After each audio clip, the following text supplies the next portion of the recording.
So, James, tell me a little bit about the premise and about who you play. I play many different people.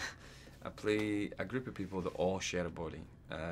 The original body belonged to Kevin, Wendell Crumb, but the body now belongs to 23 people, soon to be another resident moving in, making it 24. I portray in the film 9 of them, and 3 of that 9 have been ostracised and pushed aside and kept from really expressing themselves or having any time and control of the host body or the source body, because they have undesirable aspects about them that aren't really seen as helpful in the group's life.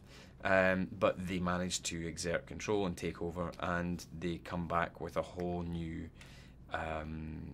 belief system and doctrine about this avenging godlike figure that will fight for them and be their advocate in the wider world that doesn't even believe they exist, that doesn't believe DID exists, dissociative identity disorder.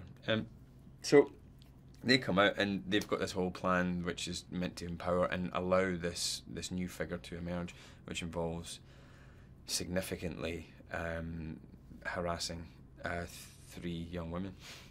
But nothing goes according to plan, and they all end up becoming way more connected to these girls than they ever thought they would, and they get played as much as they play.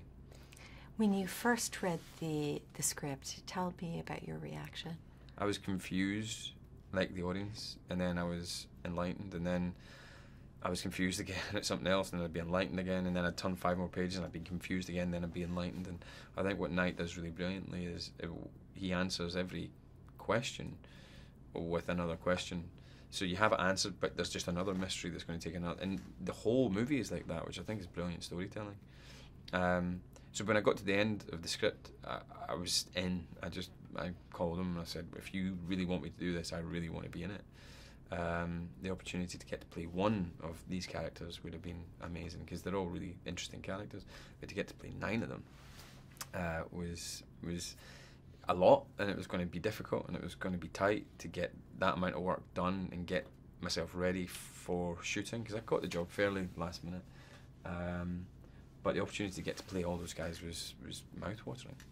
Now, Knight is a master at building suspense and tension. And suspense. And suspense. Yeah. It's a mix.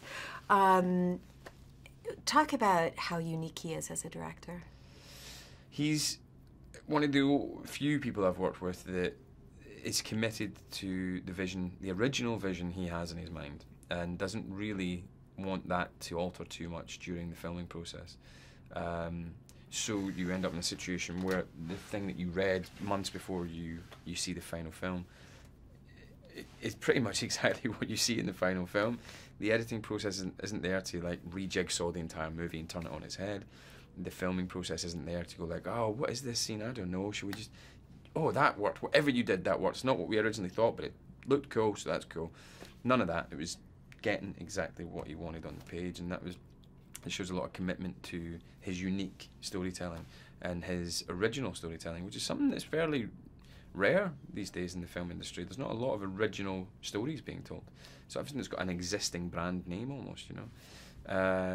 And so I've got a lot of respect for him for that.